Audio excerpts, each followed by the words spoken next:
বলিনি। না না না, আমার গায়ে একবারও বলিনি, আমার গায়ে একবারও বলিনি। না না, এতগুলো আপনারা আছেন, আপনারা আছেন। মারধর করতে আসিনি। আমরা এখানে সুস্থভাবে চেয়েছিলাম যে একটা মিটিং ডাকা হোক। আর সবার প্রথম তোমাদেরকেও জানাই, তোমরাও জানো, স্ক্রিনিং কমিটি থেকে একটা অ্যানাউন্সমেন্ট হয়েছিল যে মে মাসে এতগুলো সিনেমা রিলিজ হবে। আমার কাছে, আমি as a cinema hall Malik, as a distributor, আমি জানি না মে মাসের 15 তারিখে, 22 তারিখে আর 27 তারিখে কী কী বাংলা সিনেমা রিলিজ হচ্ছে। কেন? যা অ্যাজ পার ওদের যে ক্যালেন্ডার, সেই অনুযায়ী যদি আমি দেখতে যাই তাহলে 6 থেকে 5টা ছবি আসছে। আপাতত মাত্র 2টো ছবির অ্যানাউন্সমেন্ট আছে, আমরা বাকিটা জানি না। তো সেটা জানানোর দায়িত্ব তো ওনার, তো সেইটার জন্যই মিটিংগুলো ডাকতে বলছিলাম। এইবার যদি উনি না ডাকতে চান বা উনি পোস্টপন করতে চান, 14 দিন যদি পোস্টপন করেন, তাহলে তো আমরা, আচ্ছা তোমরাও তো জানো আমি ডিস্ট্রিবিউটও করি, তাহলে আমি অন্য আরেকটা বাংলা সিনেমাকে তো রিলিজ করতে পারি, সেটাও করতে পারছি না। তার মানে উনি সবাইকেই আটকাচ্ছেন, আলটিমেটলি পুরো ইন্ডাস্ট্রির ক্ষতি হচ্ছে। আর এই ডিজিটাল যুগে 14 দিন লাগে না কোনো একটা মেসেজ কাউকে না, না। করতে, এটাই সবচেয়ে বড় কথা। 14 দিন লাগে না। আমরা সবাই জানি একটা লাইভ ভিডিও করলে সেটা সঙ্গে সঙ্গে মিলিয়ন লোকের কাছে পৌঁছে যায়। আমরা একটা গ্রুপ চ্যাট করলে সেটা পৌঁছে যায়, একটা মেইল করা যায়। ওনার যুক্তি যে কারোর কাছে হোয়াটসঅ্যাপ না থাকতে খালি একটাই জিনিস মাথায় রাখবেন, আজকে উনি পদে আছেন, আজকে উনি তৃণমূল ঘনিষ্ঠ, উনি কালকে আবার বিজেপিতে যোগ দেওয়ার চেষ্টা করবেন। সেটা আমি উনি এখনই আপনাদের হয়তো বলেছে, সেটা যাতে না হয়, সে তাতেই মঙ্গল হবে বাংলা সিনেমার জন্য এবং আমাদের ইম্পার জন্য।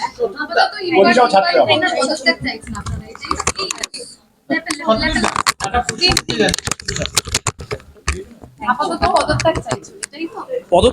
পদত্যাগের আগে আমরা মিটিংটা চাইছি। মিটিংটা হলে তো আমরা ওনাকে বলতে পারবো যে আমরা পদত্যাগ চাইছি। প্রথমে তো মিটিংটা ডাকুক, সেটাই তো ডাকতে ডিলে করছে। একটা জিনিস বুঝতে পারছেন যে আমি আপনাদের আমি কি কখনো আপনাদের বলেছি যে আমার গায়ে হাত তোলা হয়েছে? কখনো? আপনারাই বলুন, বলা হয়নি। তাহলে এবার বুঝতে পারছেন যে তারা কিভাবে উল্টো দিক থেকে একটা মিথ্যা কথা বলে রিয়াক্ট করছেন। প্রতি মুহূর্তে এরা কথায় কথায় কথা ঘোরাচ্ছেন। এরা কিছুতেই, মানে কাল থেকে আমি আপনাদেরকে, আমার ফোনটা কোথায়,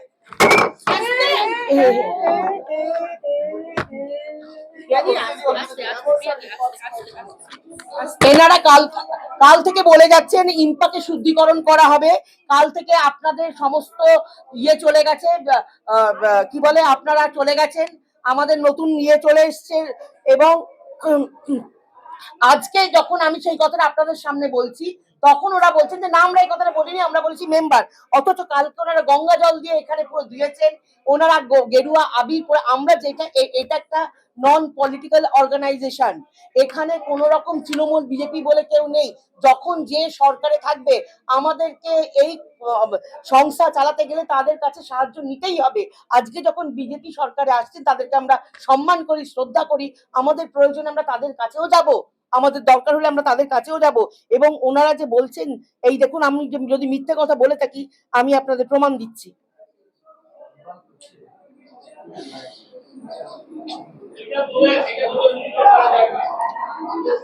এই দেখুন ছবি, কালকে ওনারা গেরুয়া আবির মেখে, এখানে এটা একটা সংস্থা, গেরুয়া আবির মেখে, দেখতে পাচ্ছেন আপনারা। আমাদেরকে ছবিটা পাঠিয়ে দিন, আমি কাকে পাঠালে আমি বুঝতে পারবো। না, গ্রুপে পাঠিয়ে দাও। আচ্ছা, আরেকটা এখানে ভিডিও আছে, এই দেখুন, গ্রুপে ভিডিও, এই যে ভিডিও আছে। যে অভিযোগগুলো মেয়াদি আসছে যে তোমাকে ইপি হিসেবে রাখতে হবে ছবিতে, 300 টাকা দাবি করে। আমার বক্তব্য হচ্ছে যে আমার সম্বন্ধে আমাকে যদি ইপি হিসেবে রাখতে হয়, তাহলে আমাকে বলুক আমি এর মধ্যে কটা ছবিতে ইপি কাজ করেছি। কিসের টাকা দর্শক? আমাকে প্রমাণ দিতে হবে। এবং তোমার ছেলেকে সেই সিনেমায় নেওয়া, এইটা আমার কথা, যে আমাকে তো মুখে বললে হবে না, আমাকে তো এরা তো মুখে অনেক, আজকে যে মানে এরা কোন রকম ভাবে না কোর্টে জিততে পারছে না ওরা এখানে ভোটে জিততে পারছে। এইবার ওদের একটা স্ট্র্যাটেজি হচ্ছে যে প্রিয়া সেনগুপ্তের নামে মিথ্যে কথা বলো। কখনো বলছে আমি তৃণমূল, কখনো বলছে আমার কাছে ছবি আছে, এখানে সবুজ আবির খেলা হয়েছে, যে ছবি ওরা দেখাতে পারছে না, কিন্তু আমি দেখাতে পারছি গেরুয়া আবির খেলা হচ্ছে। আমার কথা হচ্ছে যে আমি, শুনুন, শ্রীরাম কারুর একা নয়, আমাদের প্রত্যেকের ভগবান রাম, আমাদের প্রত্যেকের ভগবান বজরংবলী। সুতরাং এটা, এবং আমরা প্রত্যেকটা যারা কষ্ট করে জিতে এসেছেন তাদের প্রত্যেককে আমরা সম্মান করি।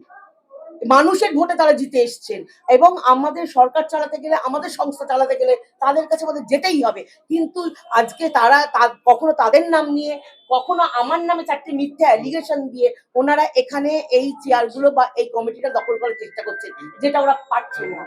এবং তার জন্য এতগুলো মিথ্যে কথা। সামান্য ছোট একটা প্রমাণ আমি আপনাদের বললাম, মানে আমি যে ছেলেটিকে গায়ে হাত দিয়েছে তাকে আমি এখানে আনতে পারি, সরোজ মুখার্জি, তার কলার ধরে রতন শাহ টানাটানি করলো, এবং তারপরে বলছে আমি নাকি আপনাদের বলেছি আমার গায়ে হাত দিয়েছে, সেটা আপনারা প্রমাণ। তাহলে এই 2 মিনিটের মধ্যেই তো আপনারা প্রমাণ পেলেন যে কে সত্যি বলছে কে মিথ্যে বলছে। পদত্যাগের বিষয়টা কি হতো? ওনারা যাতে জোরালো ভাবে বলছেন হ্যাঁ, ওনাদের বক্তব্য হচ্ছে যে ওনাদের কাল অব্দি বক্তব্য, এখন আর কোনো এইসব কমিটি টমিটি নেই। কালকে ওনাদের বক্তব্য হচ্ছে যে ওরা আমার এসে প্রথম বলেছে কালকে তৃণমূল চলে গেছে, আজকে থেকে বিজেপি, এখানে কোনো প্রেসিডেন্ট মানি না, কোনো কমিটি মানি না, পদত্যাগ করতে হবে। আমি তো এখানে প্রেসিডেন্ট বা কমিটি তৃণমূল করেনি, আমাকে বিজেপি করেনি, আমাকে সিপিএম করেনি, আমাকে কংগ্রেস করেনি, আমাকে এখানকার মেম্বাররা করেছেন ভোট দিয়ে। ওনাদেরকে কেন ভোট দেয়নি? অরূপ বিশ্বাস এবং স্বরূপ বিশ্বাসের মধ্যে বেশ কিছু লোক এসে এখানে ভোট দিয়ে যারা আমাদের তো ইলেকশন, আমাদের ভোটটা হয়েছে তো কোর্টের অবজারভারের আন্ডারে। তাহলে ওরা তাহলে সেই কোর্টে, এবং সেটা রেখেছে তো এখন ওরা কেসও করে রেখেছে। আমাদের তো, আমরা ভোট করিনি, ভোটটা করেছেন কোর্টের অবজারভার, তার আন্ডারে ভোট হয়েছে, রিপোর্ট জমা দিয়েছেন কোর্টের অবজারভার। তাহলে এবার বলুন যে আর কি করলে ওনাদের কাছে আমরা প্রমাণ করতে পারবো যে আমরা সঠিকভাবে ভোট করেছি? এই যে আজকে যে এরকম মিলন ভৌমিক, কৃষ্ণা দাগা, রতন সাহা, শতদীপ সাহা, গৌতম দাস, আর এরকম কয়েকটি নাম আছে যারা আমার সবাই নাম মনে পড়ছে না, এরকম কবিতা নস্কর। নতুন সরকার গঠন হলে সরকারের কাছে কি তুমি এই বিষয়ে দৃষ্টি আকর্ষণ করবে? নিশ্চয়ই করব, কারণ আমরা ঠিকই করেছিলাম যে এখন একটু সরকারকে তো সময় দিতে হবে, তাদের একটা জায়গা তৈরি হবে, তাদের মন্ত্রিসভা গঠন হবে, হওয়ার পরে আমরা ইনপা থেকে অবভিয়াসলি আমাদের এই সংস্কৃতিতে যিনি থাকবেন তার সঙ্গে তো আমাদের যোগাযোগ করতেই হবে, না করলে আমরা আমাদের যেহেতু টলিউডেরও একঝাঁক মুখ এবারও মানে বিজেপিতে, শুধু টলিউডের মুখ দেখলে তো হবে না, তার সঙ্গে যারা আছে ইম্পাক্ট যে সমস্যাগুলো যেটা রয়েছে টলিউডের সমস্যাগুলো নিয়ে আরো বেশি ভাবে আলোচনা আমাদের যেগুলো, আমরা তো সরকারের থেকে মাইনে নিয়ে, এখানে আমার কোনো স্টাফ থাকে না, আমরা কোনো মাইনে পাই, আমরা বিনা পয়সা এখানে সার্ভিস দিই, আমরা পুরো সার্ভিসটা এখানে বিনা পয়সায় দিই, এবং এটা কোনো সরকারের কোনো মানে মদতপুষ্ট নয়। আজকে মানে যখন এখানে এসিতে যারা আছেন তারা কেউ হয়তো বাম সমর্থিত, কেউ বিজেপি সমর্থিত, কেউ তৃণমূল সমর্থিত, কেউ কংগ্রেস সমর্থিত, বিভিন্ন রকম সমর্থনের মানুষজন আছে। এটা একটা নিউট্রাল জায়গা। এই জায়গা থেকে আমরা যেহেতু ভালোভাবে কাজ করছি বা ঠিকঠাক কাজ করছি, আজকে আপনি বলুন না, আজকে আমাদের এই যে সার্ভিস চার্জ যখন যে বাড়লো, আমাদের সেই বেড়েছিল সময় সিপিএম এর আমলে, তারপরে আমরা চিঠি লিখে সার্ভিস চার্জ বেড়েছে তৃণমূলের সময় আরেকবার, তারপরেও আমরা চিঠি দিয়েছি আরো বাড়ানোর জন্য, কারণ ওদেরকে আমরা যেটা ডিমান্ড করেছিলাম সেটা পুরোটা ওনারা দেননি, ওটার থেকে কম দিয়েছিলেন, কিন্তু সেটা এখনো পেন্ডিং পড়ে আছে। সেটা নিয়ে তো আমরা এই সরকারের কাছে বলবো। আজকে আমাদের অনেকগুলো জিনিস পেন্ডিং পড়ে আছে সরকারের কাছে, সেগুলো তো আমরা এই সরকারের কাছে বলবো, আমাদের তো বলতেই হবে। যেটা মিটিং আর ভেঙে দেওয়ার যেটা কথা বলা হচ্ছে, যে মিটিং ডাকা বা ইম্পার যে কমিটি ভেঙে দেওয়ার কথা, এই বিষয়ে তোমাদের কি পদক্ষেপ? কমিটি কি করে ভাঙবো? আমি তো ভাঙতে, আবার যখন ভোট হবে, আমাদের তো মেম্বাররা ভোট দিয়েছে, আমি তো 14 দিন টাইম চাওয়াটা নিয়ে নানা প্রশ্ন উঠে আসছে যে কেন 14 দিন। আমাদের এটা হচ্ছে আর্টিকেলস বাইলজে আছে, যদি তোমাকে 4th সেকশন জেনারেল মিটিং ডাকতে হয় তাহলে 14 দিন সময় দিতে হবে। আর ইম্পার নেক্সট ভোট 2027। হ্যাঁ, ততদিন আপনি দায়িত্ব রয়েছে।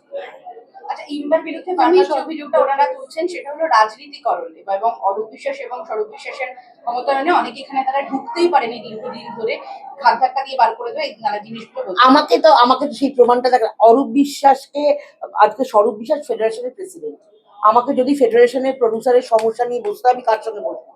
আপনারা বলুন, আপনাদের কাছে প্রশ্ন করছি আমি। ফেডারেশনের প্রেসিডেন্ট স্বরূপ বিশ্বাস, আমাকে যদি ফেডারেশনের কোনো সমস্যা নিয়ে বসতে হয়, কার সঙ্গে বলবো? আপনাদের কাছ থেকে উত্তর চাইছেন, স্বরূপ বিশ্বাসের সঙ্গে। তাহলে সে মিটিং করতে এখানে এসছে। আজকে যখন স্ক্রিনিং কমিটি হয়েছিল, সেখানে যে স্ক্রিনিং কমিটিতে উনি একজন সদস্য ছিলেন, আজকে আর 5 জনের মতো তিনি এসছেন। এটা আমার অন্যায়, এটা কি এটা রাজনীতির যদি কেউ এটাকে ইন্টেনশনালি চাপিয়ে দাও। এবং অরূপ বিশ্বাস আমাদের এখানে যখন আমার এখানে তো বাবুল সুপ্রিয় এসছেন, যখন বাবুল সুপ্রিয় এসছেন তখন কিন্তু বাবুল সুপ্রিয় তৃণমূলে ছিলেন না, বিজেপিতে ছিলেন। সেই সময় বাবুল সুপ্রিয় এসছেন আমাদের সেন্সারের মিটিং করতে। তাহলে আপনারা বলুন না, আমরা তাহলে আমাদের প্রয়োজনের জন্য যাকে যাকে দরকার আমরা তাকে ব্যবহার করেছি। দিদি হল পাওয়া নিয়ে এবং রিলিজ নিয়ে একটা এলিগেশন লাগানো হচ্ছে যে সেক্ষেত্রে ইম্পাক্ট থেকে নাকি প্রবলেম ক্রিয়েট করা হচ্ছে। কি প্রবলেম ক্রিয়েট করেছেন বলতে হবে, তার একটা জায়গা দিতে হবে, তার সঠিক একটা তথ্য দিতে হবে। ইম্পা থেকে কি প্রবলেম, বরঞ্চ আমরা বলেছি যখন এই যে পুজোর সময় তোমরা দেখেছো এতগুলো ছবি নিয়ে ঝামেলা, আমরা বরঞ্চ স্ক্রিনিং কমিটি থেকে বলেছি না 3টে ছবি আসুক, তার বেশি আসবেন বা 4টে ছবি।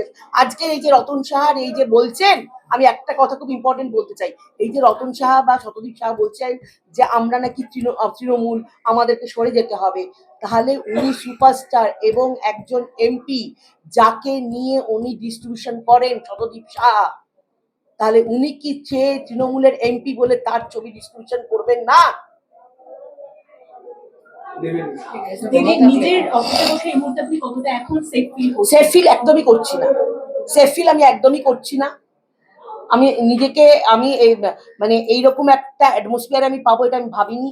কারণ আমি একটা সভ্য সমাজে এরকম একটা হতে পারে, এবং ওনাদের সঙ্গে যাদেরকে নিয়ে এসছেন তারা যে অকথ্য ভাষাগুলো বলছে সেগুলো আমি অন ক্যামেরা বলতে পারবো না। ক্ষেত্রে কি লোকাল প্রশাসনের কাছে হেল্প চাইছেন? আমরা আলোচনা করিনি, আমাদের যারা আছেন আমরা আলোচনা করিনি।